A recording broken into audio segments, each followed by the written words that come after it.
Welcome to stone dictation. Dictation 5 second बाद शुरू होगा। Ready start. महोदय, इस तरह पूरा पिरामिड बढ़ता जाएगा।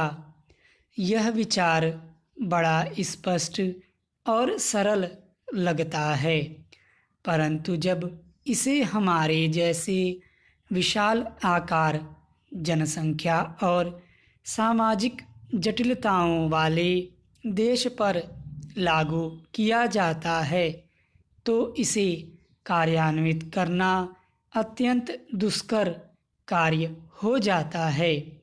अब चूंकि प्रगति और वृद्धि के लिए वातावरण अधिक अनुकूल बन गया है, इसलिए अब संसाधनों का प्रश्न सामने आता है। टेक्नोलॉजी, गुणवत्ता, उत्पादकता और प्रतियोगिता के प्रश्न सामने आते हैं। इन प्रश्नों पर विचार करते समय हमें विदेशी कारकों की समस्या पर भी ध्यान रखना पड़ता है। इस संदर्भ में विदेश से निवेश और टेक्नोलॉजी अपने देश में आती रहे, यह प्रश्न प्रासंगिक बन जाता है। बाजार में प्रवेश मिलने का प्रश्न भी महत्वपूर्ण बन जाता है। हमें अपनी अर्थव्यवस्था को विश्व अर्थव्यवस्था के एक भाग के रूप में ही देखना चाहिए। हम एक अलग थलग द्वीप बनकर नहीं रह सकते।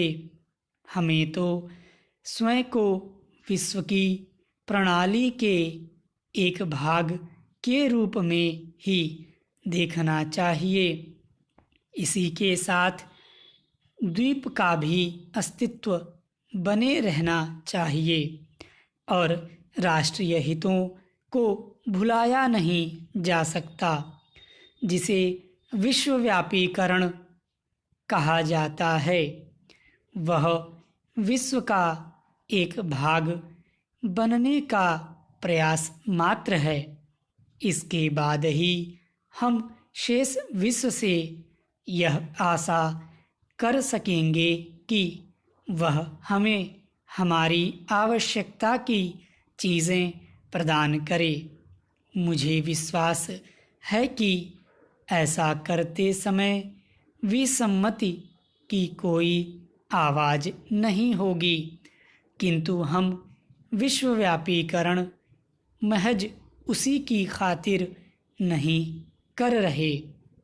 यह तो विशिष्ट रूप से भारत के लोगों के हितों को ध्यान में रखते हुए किया जाना चाहिए, क्योंकि शून्य देकर केवल शून्य ही मिलता है।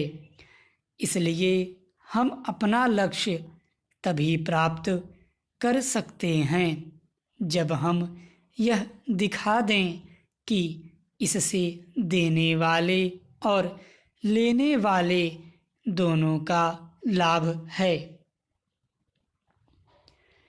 विश्व अर्थव्यवस्था आज अधिकांशतः बाजार की ताकतों के सहारे चल रही है, और यदि हम इन बातों को अनदेखा कर देंगे तो इससे हमें भी भारी हानि उठानी पड़ेगी।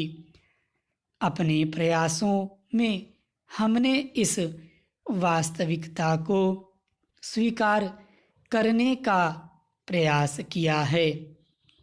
विश्वव्यापीकरण से हम अभिभूत नहीं हैं, परंतु हम अपनी ओर से यथार्थ को समझने की पूरी चेष्टा करते हैं। कुछ आलोचकों ने यह कहा है कि विदेशी निवेशकर्ता हमारी अर्थव्यवस्था पर छा जाएंगे। इस संबंध में मैं केवल यह कह सकता हूँ कि अब तक यद्यपि हमारी नीतियों पर अच्छी प्रतिक्रिया हुई है और विदेशी निवेश आकर्षित हुआ है, परंतु यह हमारी ज़रूरतें पूरी करने के लिए नितांत अपर्याप्त है। आपको देखकर मुझे ऐसा नहीं लगता कि हमारे ऊपर कल विदेशी निवेशकों के छा जाने का खतरा लग रहा है। मुझे लगता है कि यहाँ उपस्थित आप लोगों में आत्मविश्वास की भावना बड़ी प्रबल है और यही इस प्रकार की आलोचनाओं का सही उत्तर है। मैं विदेशी निवेश के प्रस्तावों की 2 विशेषताओं को दोहराना चाहूँगा ताकि हर व्यक्ति इस बारे में आश्वस्त हो जाए। स्टॉप।